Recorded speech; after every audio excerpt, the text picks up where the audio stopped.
We are in the God Is series, so let me just go through and review where we've been, and then I'm going to ask you guys to turn to Genesis chapter 40 as we do this, okay?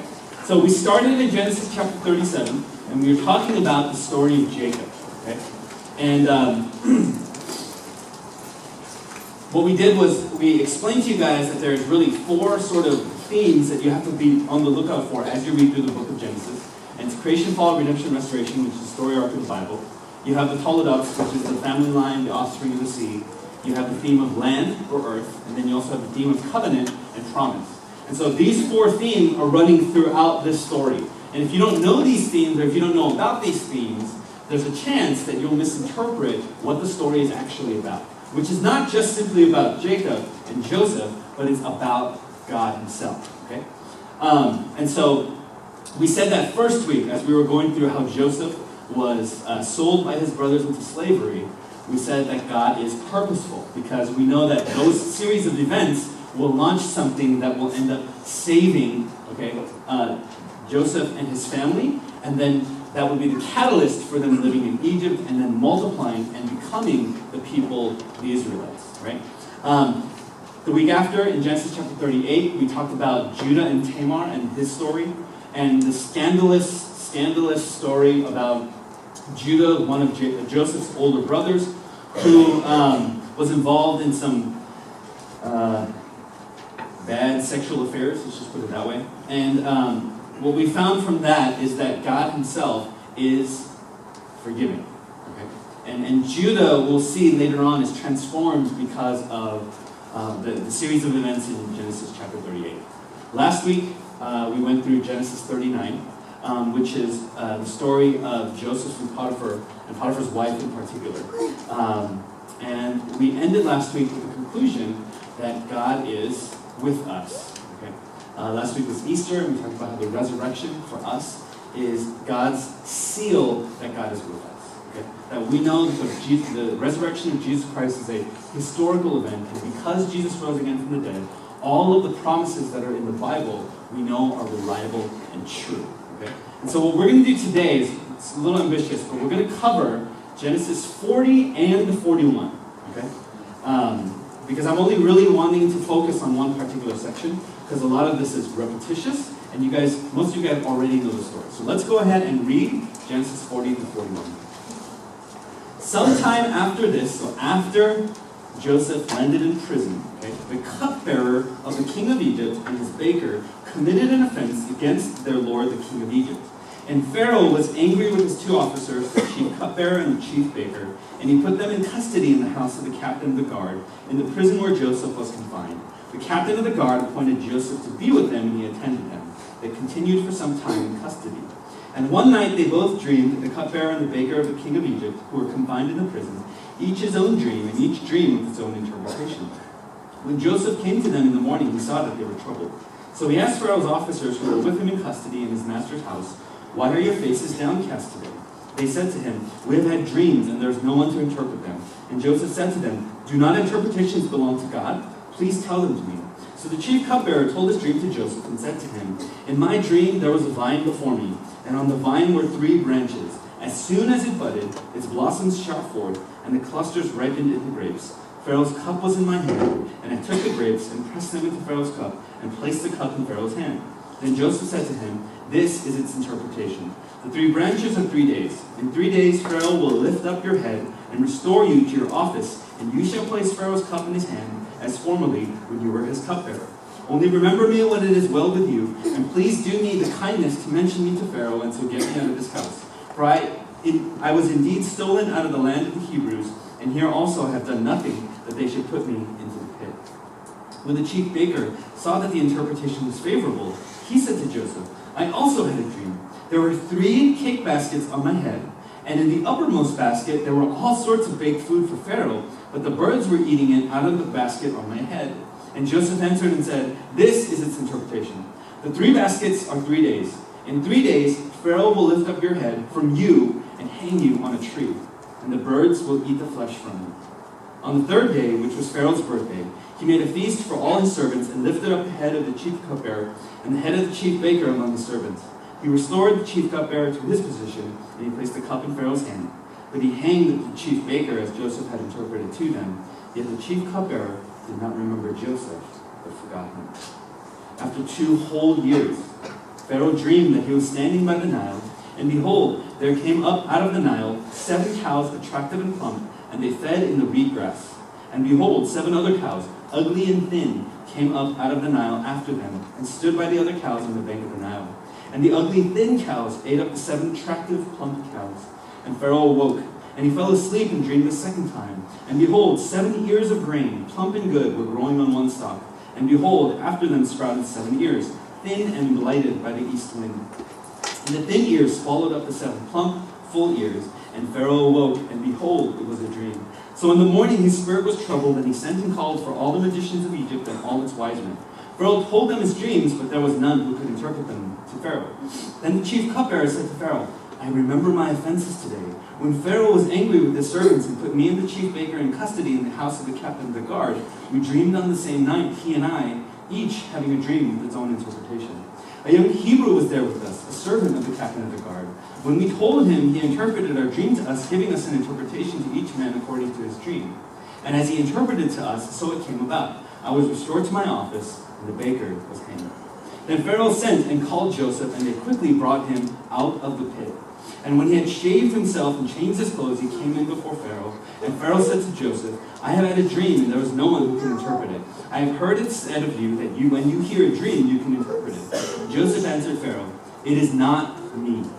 God will give Pharaoh a favorable answer.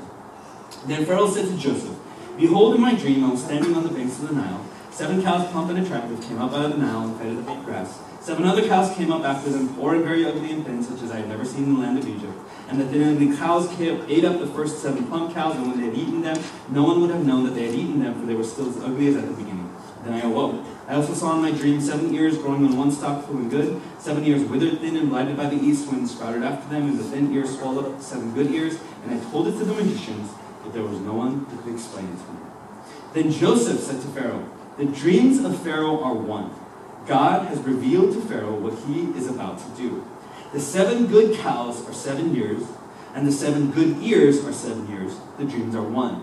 The 7 lean and ugly cows that came up after them are 7 years, and the 7 empty ears blighted by the east wind are also 7 years of famine. It is as I told Pharaoh. God has shown to Pharaoh what he is about to do. There will come 7 years of great plenty throughout all the land of Egypt. But after them there will arise 7 years of famine, and all the plenty will be forgotten in the land of Egypt. The famine will consume the land, and the plenty will be unknown in the land by reason of the famine that will follow, for it will be very severe. And the doubling of Pharaoh's dream means that the thing is fixed by God, and God will shortly bring it about. Now therefore, let Pharaoh select a discerning and wise man, and set him over the land of Egypt. Let Pharaoh proceed to appoint overseers over the land, and take 1/5 of the produce of the land of Egypt during the 7 plentiful years. And let them gather all the food of these good years that are coming, and store up grain under the authority of Pharaoh for food in the cities, and let them keep it. That food shall be a reserve for the land against the 7 years of famine that are to occur in the land of Egypt, so that the land may not perish through the famine. This proposal pleased Pharaoh and all his servants. And Pharaoh said to his servants, can we find a man like this in whom is the Spirit of God? Then Pharaoh said to Joseph, since God has shown you all this, there is none so discerning and wise as you. You shall be over my house, and all my people shall order themselves as you command. Only as regards the throne will I be greater than you. And Pharaoh said to Joseph, see, I have set over you all the land of Egypt. Then Pharaoh took his signet ring from his hand and put it on Joseph's hand, and clothed him in garments of fine linen, and put a gold chain around his neck. And he made him ride in his second chariot, and they called out before him, bow the knee. Thus he set him over all the land of Egypt. Moreover, Pharaoh said to Joseph, I am Pharaoh, and without your consent, no one shall lift up hand or foot in all the land of Egypt. Moreover, verse 45, and Pharaoh called Joseph's name Zaphenath-Paneah, and he gave him in marriage Asenath, the daughter of Potiphera, priest of On. So Joseph went out over the land of Egypt. Joseph was 30 years old when he entered the service of Pharaoh, king of Egypt. And Joseph went out from the presence of Pharaoh and went through all the land of Egypt. During the 7 plentiful years, the earth produced abundantly. And he gathered up all the food of these 7 years, which occurred in the land of Egypt, and put the food in the cities. He put in every city the food from the field around it. And Joseph stored up grain in great abundance, like the sand of the sea, until he ceased to measure it, for it could not be measured. Before the year of famine came, 2 sons were born to Joseph. Asenath, the daughter of Potiphar, priest of On, bore them to him. Joseph called the name of the firstborn Manasseh, for, he said, God has made me forget all my hardship and all my father's house. The name of the second he called Ephraim, for God has made me fruitful in the land of my affliction. The 7 years of plenty that occurred in the land of Egypt came to an end, and the 7 years of famine began to come, as Joseph had said. There was famine in all the lands, but in all the land of Egypt there was bread. When all the land of Egypt was famished, the people cried to Pharaoh for bread. Pharaoh said to all the Egyptians, "Go to Joseph, what he says to you, do." So when the famine had spread over all the land, Joseph opened all the storehouses and sold to the Egyptians, for the famine was severe in the land of Egypt. Moreover, all the earth came to Egypt to Joseph to buy grain, because the famine was severe over all the earth. Let's pray real quick.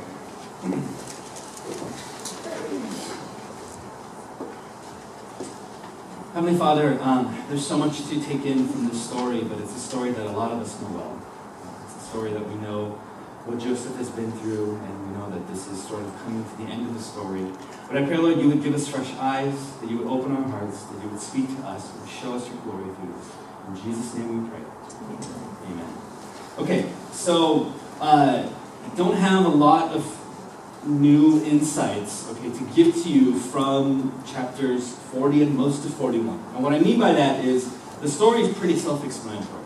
So when Joseph gets into prison, okay, he's actually in there for quite a bit.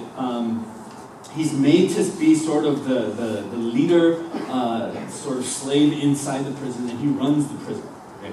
And while he's in there, Pharaoh becomes unhappy with his cupbearer, okay, which is basically his butler. You can think of it not just as the guy who literally brings him wine, but the guy who serves him food and does all these things. And these people were usually very well trusted, because oftentimes in this day and age, people were poisoned. And so the cupbearer was somebody that tasted everything before it was given to the king or given to the pharaoh, so that they wouldn't die. And so this was a trusted person.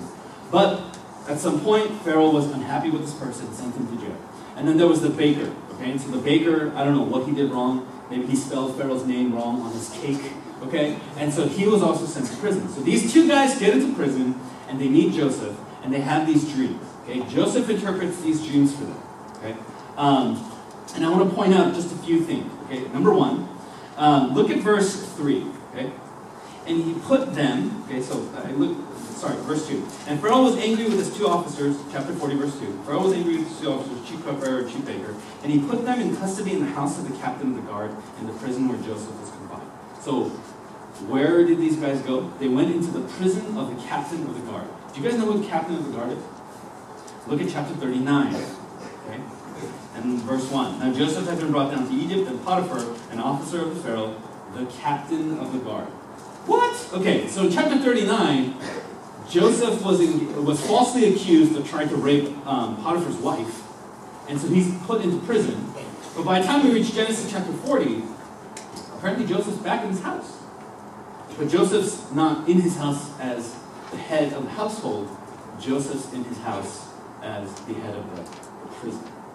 Okay. So somewhere between chapter 39 and chapter 40, and I'm just mentioning this as something interesting to point out, somehow Joseph ends up back under Potiphar's house, which means that at some point, either the prison guard who was over the prison was like, dude, you have to have Joseph serve with you, or Potiphar felt like he was missing out because things were kind of falling apart in his house, and he just felt like having Joseph by him would be helpful. Because remember, when Joseph was with Potiphar, what happened in Potiphar's house? It was blessed. And then what happened when Joseph left, perhaps? Maybe things shrunk again. So Potiphar found a way for Joseph to come back into his household without actually being in his house. Which says a lot about Joseph's managerial skills, about Joseph's ability to manage things. Okay? Anyway, so just pointing that out. Moving on. So Joseph, hears the two dreams, and he gives a favorable interpretation to the cupbearer. Okay? And he says in verse 12, chapter 40, verse 12, this is its interpretation, 3 branches of 3 days. 3 days Pharaoh will lift you up your head and restore you to your office, and you shall place Pharaoh's cup in his hand as formerly when you were his cupbearer. So he gives good news to the cupbearer. He says, look, in 3 days, you'll be back in your position, everything will be fine. But look at what Joseph says afterwards, verse 14. Only remember me when it is well with you, and please do me the kindness to mention me to Pharaoh, and so get me out of this house. So what does that say about where Joseph is and how he feels about where he is? See, a lot of us think, and I mentioned this last week too, that, every time Joseph goes somewhere and it's horrible, but then he's blessed by God, that somehow it means everything's okay. But the truth is, Joseph recognizes something. He's a slave. He's not free. Okay? He was captured. He was traded as a slave at the age of 17. And here he is, almost 30 years old. Okay? And he's still in this same situation. He says, get me out of this, verse 15. For I was indeed stolen out of the land of the Hebrews, and here also I have done nothing that they should put me into the pit. Okay? So number one, the prison is called the pit. Okay? Nothing good is called the pit. Okay? Your armpit, right, is something you don't smell. The peach pit is something you don't eat. Just kidding. Okay, so, but what I'm saying is, the fact that they call it a pit means that this is not some posh prison. Right? Basically, the prison is a hole. Right? So yeah, Joseph is doing a good job managing the prison, but it's still a hole. Okay? And so he says that, and then the other thing too is he says, he was stolen out of the land of the Hebrews.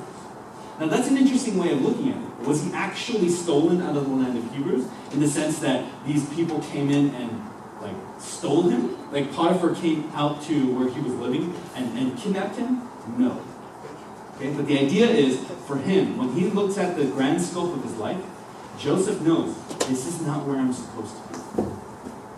Right? This is not where I was supposed to end up. I'm supposed to be with my family. Okay? And then, verse 16, when the chief baker saw that the interpretation was favorable, he said to Joseph, and this is so sad, okay? So the baker hears what the cupbearer gets, and he's like, oh, the cupbearer is going to be restored. And the baker's like, okay, here, let me tell you my dream. I'm carrying 3 baskets of bread, and at the very top, birds are coming and they're picking at the top basket. What does that mean? Okay? Now, Joseph knows what it means. Okay? And Joseph could have done a number of things. He could have said, I'm really tired. I can only interpret one dream at a time. Come back to me 3 days later, and I'll tell you what the dream is. Why not? Right? Because Joseph knows this guy's dead in 3 days. Why do I need to tell him? Let's just, I should be nice to him. Why keep him dreading his death for the next 3 days? I mean, really think about it, right? I mean, what would you do if you were in that position? You just gave great news. This guy is going to be back in the Pharaoh's house. He'll be out of prison, and life is going to come back to normal. You, on the other hand, are going to get hanged, and crows are going to eat your body. Or vultures are going to eat your body. What would you do? Right? I think the kind thing would be to say, I don't know. That's my dream interpreting power is hazy. Just come back in 3 days and talk about it, okay? And just walk away. But and then you might even say, I bet it's fine. Okay? You might want to do that because you're just it's his fate's going to be so bad. But the thing about Joseph, and what makes it interesting, and this is kind of helps you to understand Genesis 37 as well, is he doesn't seem to have the ability to kind of cover the truth. And I think this is what makes him such a great manager. And I think this is why his character is what it is. He doesn't want to lie. He wants to tell the truth. And here's the thing about the truth. Giving somebody the truth is the loving thing to do. Because they need to deal with it. Because here's the thing. If he just told the baker, things are going to be fine when he walks away, when it's time for the baker to die, okay, he hasn't thought about his death. And that's really an awful thing to do. And the reason for that is because if the baker knows that he's going to die, then he's got some ultimate questions that he needs to take care of. Where am I going to go when I die? What's going to happen to me when I die? And there's this man named Joseph in front of him who believes in God. Now that's not a part of the story, and I'm kind of reading into this, but I would believe and would hope that Joseph would mention who Yahweh is. Right? So look at what Joseph says in verse 18. And Joseph answered and said, this is its interpretation. In 3 baskets of 3 days, verse 19, in 3 days Pharaoh will lift up your head from you and hang you on a tree, and the birds will eat the flesh from you. There's no, trying to color this in a positive way. There's just, this is what's going to happen. And he gives them the raw truth. And we don't know what the rest of the discussion is, but we know there was another discussion. Okay? And then what happens is that comes to pass. Okay? And then in chapter 41, okay? Verse 23. Yet the chief cupbearer did not remember Joseph, but forgot him. Okay? That's actually significant. So at the end of 39, you're like, Joseph's in prison. At the end of 40, you're thinking there might be some hope because the chief cupbearer is going back to Pharaoh and he's going to have a conversation with Pharaoh. And Joseph's maybe thinking the chief cupbearer will explain to Pharaoh what happened, who this guy was, and how he was wrongly accused, and maybe we can get him out of prison. That's what Joseph is hoping for. We know that's what he wants because that's what he asked the chief cupbearer to do. But it says that the chief cupbearer, as soon as he got into Pharaoh's office, he forgot about Joseph. And then in chapter 41, after 2 whole years is what verse 1 says. So from the time that this chapter 40 and 41, 2 years passes. 2 years where Joseph is wondering, am I going to get out of here? Or am I still stuck here? Okay? And then Pharaoh has a dream. Pharaoh has a dream about the 7 cows and 7 heads of grain, and then these thin cows and these thin heads of grain, and then the 7 thin and ugly stuff eat the fat, good stuff. And Pharaoh's confused about that, and then the chief cupbearer was like, oh my gosh, 2 years ago when I was in prison, somebody interpreted a dream for me. Let's go get him. Okay? So look at what happens in verse 14. Then Pharaoh sent and called Joseph, and they quickly brought him out of the pit. And when he had shaved himself and changed his clothes, he came in before Pharaoh. Now, I just want to point this out. Okay? They could not present to Pharaoh Joseph in the state that he was in. Okay? What they had to do in order for him to come before Pharaoh was they had to shave his beard off, okay? And they had to dress him in proper clothes. Okay? Now, I'll point this out. The difference between Egyptian culture and Hebrew culture when it comes to facial hair is the Hebrews wore their beards proudly. Okay? The Egyptians, on the other hand, they were clean shaven. Okay? So for Joseph to be clean shaven and presented before Pharaoh, there's a physical appearance change that had to happen. And you'll see the significance of that as we go. Verse 15. And Pharaoh said to Joseph, I've had a dream, there's no one who can interpret it. I've heard it said of you that when you hear a dream, you can interpret it. Verse 16. Joseph answered Pharaoh, it is not in me. And then he says, God will give Pharaoh a favorable answer. So Joseph knows coming into this situation that this is God. That God is doing something in his life. And so when Pharaoh pulls Joseph out of the prison, Joseph immediately says, it's not by my power, this is based on what God is doing. So immediately Joseph lets Pharaoh know, whatever happens, whatever you tell me and whatever I'm going to tell you, just know, God has something to do with this. It's not about me. And that, again, that's interesting because Joseph is recognizing where he is in part of this whole story. Okay? And then Joseph interprets it. Okay? He says in verse 25, the dreams of Pharaoh are one. God has revealed to Pharaoh what he is about to do. Okay? So the 7 fat cows are 7 good years, 7 skinny cows are 7 famine years. And then Joseph gives Pharaoh this interpretation. He says, verse 32, and the doubling of Pharaoh's dream means that the thing is fixed by God, and God will shortly bring it about. Okay? But Joseph doesn't stop talking. He keeps going. Look at what he says in verse 33. Now therefore, let Pharaoh select a discerning and wise man, and set him over the land of Egypt. So what Joseph is doing is as he's interpreting this dream to Pharaoh, Joseph is also calculating what it would take to manage the situation. Because that's what Joseph does. Okay? This is not Joseph necessarily being opportunistic and just taking advantage of the situation that he's given. But this is how Joseph's mind works. Joseph is an organizer. Joseph is a manager. Joseph is somebody who tries to figure out these things and balance these things out so that he can do his job well. This is why his dad chose him to be in charge of the sheep. This is why Potiphar put him over his household. This is why the prison guard put him over the prison. Because this is how Joseph thinks. And so Joseph lays out before Pharaoh this incredible strategy. Here's how you'll survive the next 14 years. Okay? And verse 37, this proposal pleased Pharaoh and all his servants. And Pharaoh said to his servants, can we find a man like this in whom is the Spirit of God? So Pharaoh, because Joseph continues to explain, this is because of God, this is because of God, this is because of God, Pharaoh recognizes this man has been anointed by God. And then Pharaoh said to Joseph, verse 39, since God has shown you all this, there is none so discerning and wise as you. Isn't that incredible? That Pharaoh recognizes that because God is with you, you should be given this job. You should be given this because God is with you. That means you are wise and discerning. Okay? How far has our culture gone from this kind of attitude? Right? I mean, think about it. In our culture, are Christians who have a relationship with God, are we celebrated for being wise and discerning? No, we're not, right? In the public square, we are the morons and the idiots who believe in pie-in-the-sky stuff, okay? But the truth is, what Pharaoh is saying, that's the truth. That's how it should be, right? When you have a relationship with God, when you know what God's will is, when you know what God's word is, that makes you wise and discerning because you understand God, the sovereign creator of the universe. You understand his heart and his desires for the world, okay? So don't let that go, okay? That's important for your Christian confidence to know that that's how it's supposed to be. Okay? We live in a culture where that's not the case, but that's not how it's supposed to be. Okay? And then, as you read through verse 40 and on, I want you to think about parallels. Like, where have you heard these phrases before?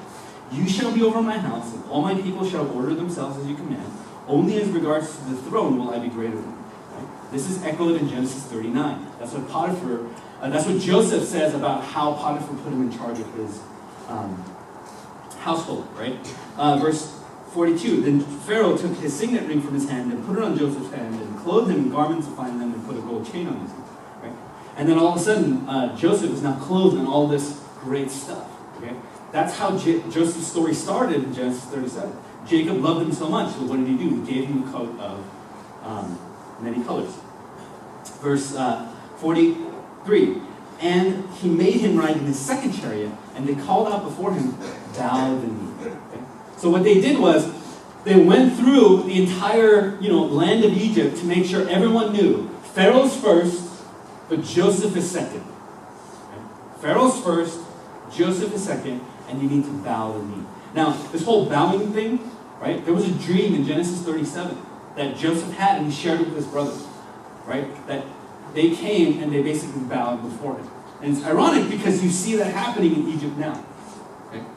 Verse 44. Moreover, Pharaoh said to Joseph, I am Pharaoh, and without your consent, no one shall lift up hand or foot in all the land of Egypt. And Pharaoh called Joseph's name Zaphenath Paneah, and he gave him in marriage Asenath, the daughter of Potiphar, priest of On. So Joseph went out over the land of Egypt. Now, everyone is tempted to think at this point, this is great. All of the hardship that Joseph has endured, he's come to this point. That's what God has been building him up for. That's what God's been using him for. This is what we need to look forward to as well. And you would imagine that I should say to you, so you guys need to work hard. You need to be faithful to God. And when you're faithful to God, eventually at some point, God will bless you because that's how God operates. And look at Joseph's life. But that's not the way that we can read this. And there's multiple reasons for that. I'm going to show you one of them. And this is a huge one. Because this only happens a few times in the Bible. And every single time it happens, it's a negative thing. Okay? And this will be verified later too. Look at what happens in verse 44. Verse 45. And Pharaoh called Joseph's name Zaphenath Paneah. What does that mean? That means Joseph, which is a Hebrew name, was given an Egyptian name. Okay? Now, when has that ever been good news in the Bible? The most obvious example that I can give to you where this same thing happens, and we look at that and go, ooh, that's bad, is when Babylon comes in, okay, and takes over, and there's a whole exile and all that. And Daniel and his friends, right? What are their Hebrew names, by the way? Daniel's Hebrew friends. Hananiah, Mishael, and Azariah. But why don't we know those three names? We know them by the Babylonian names, which are Shadrach, Meshach, and Abednego. Okay? The reason why their names are changed is because that's an identity shift. It's an identity change. The only time it's actually good is in the New Testament, when names are changed, when Saul becomes Paul, Simon Peter becomes Peter, right? But in the Old Testament, it's all bad. So what's happening is Joseph's successful, but he's successful in the wrong place. And he's blessing the wrong place. Joseph's blessings should be with Jacob and his family, but he's here blessing Egypt. This is backwards, right? And on top of that, Joseph, does he marry a Hebrew woman? No, he marries an Egyptian woman. And that's significant because Abraham, Isaac, Jacob, they all struggled with this. And everybody before this that married a non-Hebrew woman, they got into all sorts of trouble because they were going outside the covenant community. They were going outside the promised people group to find families and wives. And because the family matters to God, it's an issue, right? So we look at this and say, success. But the truth is, what Moses is pointing out to us in this story is the fact that Joseph was renamed is a bad thing. So what we can't do is we can't judge a story based on physical and material good. We tend to think in our culture right now that the person who has a huge house, a nice car, beautiful kids, beautiful spouse, those people are successful. That's why we idolize celebrities. That's why we want the things that they want. That's why we want to do the things that they do. But the truth is, that's not how God values the world. God doesn't look down and sees people who have money, wealth, fame, power, beauty, all the things that we desire. God doesn't look at those people and say, they're blessed. That's not how God sees them. And we forget that a lot. And we take that and we put that into the story. But the truth is, that's not how it's looked at. And this is verified because Joseph has kids, right? He has 2 children 6 years after this. Okay? Because it says in verse 50, before the year of the famine came. So 7 years of good, 7 years of plenty, so around 6 years. Before the year of famine came, 2 sons were born to Joseph. Asenath, the daughter of Potiphar, a priest of On, bore them to him. Joseph called the name of the firstborn Manasseh. Manasseh is not an Egyptian name. Okay? Joseph is probably around 37 years old now. Okay? He's been living in Egypt longer than he's been with his family. And yet, when it comes to naming his children, he uses a Hebrew name. He doesn't use an Egyptian name. And he says, God has made me forget all my hardship and all my father's house. Okay, now this may sound like kind of bad, like, okay, he's saying forget whatever. But what he's saying is, look, God has made me. God has transformed my heart while I've been living here. Okay? To forget my hardship. Right? So Joseph has accepted this place and he's beginning to understand why God is using this. Now this only comes with time. Right? When Joseph was in prison, he was like, I was stolen from this place. I shouldn't be here. But now, after some time has passed, he's beginning to understand God's using me. God's using me. Okay? Verse 52, the name of the second he called Ephraim, for God has made me fruitful, and check this out, in the land of my affliction. See, if Joseph was proud of everything that he had, he wouldn't call Egypt the land of his affliction. He would call Egypt the land of his blessings, wouldn't he? Because that's the thing that's important to him. If the material stuff isn't important to him, he knows, I'm in the wrong place. I should be at home. This is not home. This is the land of my affliction. But when he names his child Ephraim, he's saying that God has made me fruitful. And also notice, he doesn't give them Egyptian names. He gives them Hebrew names. Nobody around him speaks Hebrew. Why is he giving them Hebrew names?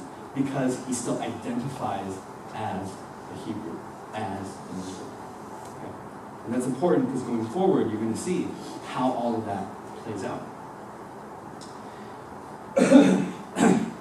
And then the famine comes in verse 57, moreover, all the earth came to Egypt to Joseph to buy grain because the famine was severe over all the earth. Now this is a foreshadowing of what's to come. Because his brothers are going to be in the famine, his family's going to be in the famine, and they're going to have to come to him, and we're going to talk about that in the weeks to come. So what I want to do is I just want to end here, because I need you guys to understand this. Okay? Look at what James chapter 1, verse 2 through 4 says. It says, "Count it all joy, my brothers, when you meet trials of various kinds. For you know that the testing of your faith produces steadfastness. And let steadfastness have its full effect, that you may be" what? Read it out together. "Perfect and complete, lacking in nothing." This was why Joseph went through everything that he went through, so that God could put into Joseph steadfastness. And what's amazing is you actually see that. That's why Joseph is able to say and do everything that he does. Honestly, if we were in Joseph's position, would we continue to worship God? Would we continue to offer our praise and continue to say, God is worthy of worship? I don't think I would, given everything that he's been through. I mean, that would be so incredibly difficult. But what happens is, God produces in Joseph steadfastness. And that's because God himself is steadfast. Verse 4, "And let steadfastness have its full effect, that you may be perfect and complete, lacking in nothing." Who is the being that is perfect and complete, lacking in nothing? That's God himself. Okay? So today, God is steadfast. What that means is that everything that you see happening in the book of Genesis, that's the same God as in everything that's happening in the New Testament and everything that's happening in your life. God doesn't change. Okay? And God's promises and everything that God says is going to happen, that's going to happen. Okay? So God's steadfastness is so amazing as a Christian, because it means that when God says, "You're forgiven," that means that you're forgiven.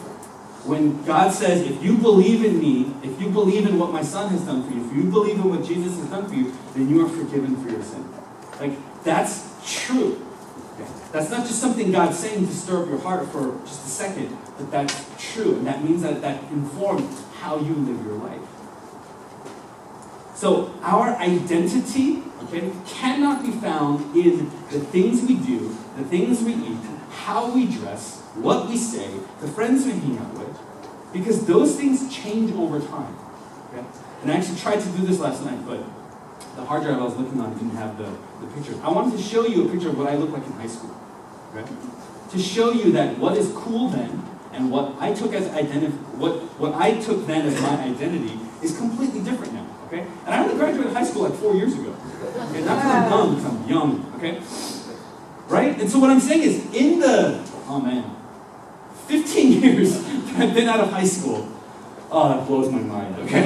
In the 15 years that I've been out of high school, my identity's transformed in terms of how I dress, in terms of what I say, in terms of what I drive, in terms of where I live, in terms of what I do, blah, blah, blah, blah, blah. So my identity is just constantly changing and constantly shifting. But if my identity is found in what God has done for me, then it's steadfast. And that's what you see in Joseph. His identity doesn't change. From chapter 37 all the way to chapter 41, Joseph's identity hasn't changed. He's the same person all the way through. Don't we want that kind of consistency? I know I do. Right?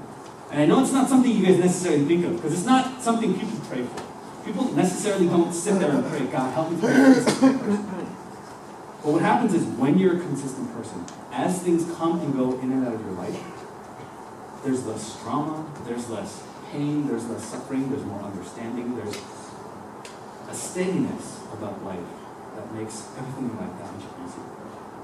And as a high school or junior high student, if you guys recognize that that's an important thing, then you guys need to start shifting your identity, not so much to, again, what you do, where who you hang out with, but in who you are and because of what God did. Can I ask you guys to close your eyes?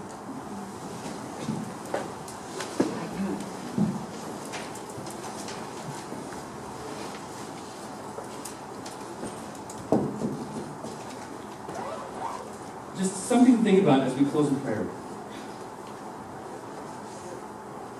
Joseph recognized that the land that he was in, the land of Egypt, that wasn't his permanent home. That was very helpful in helping him establish his identity. Because he knew that Egypt was not his home, he was able to name his kids Manasseh and Ephraim. Even though he had a whole new name, even though he had an Egyptian identity, even though he was shaved and no longer looked like a Hebrew.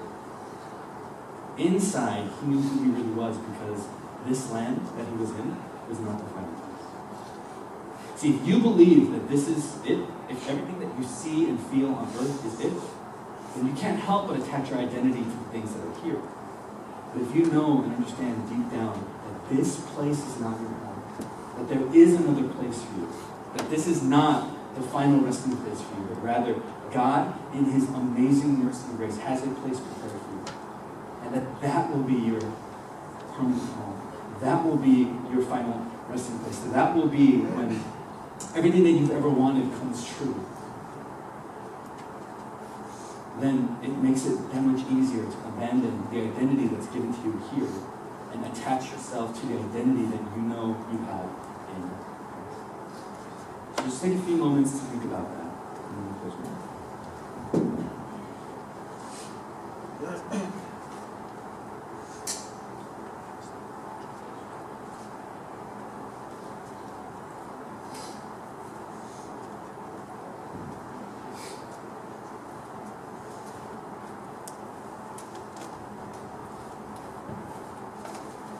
Dear Heavenly Father, Lord, thank you for this day.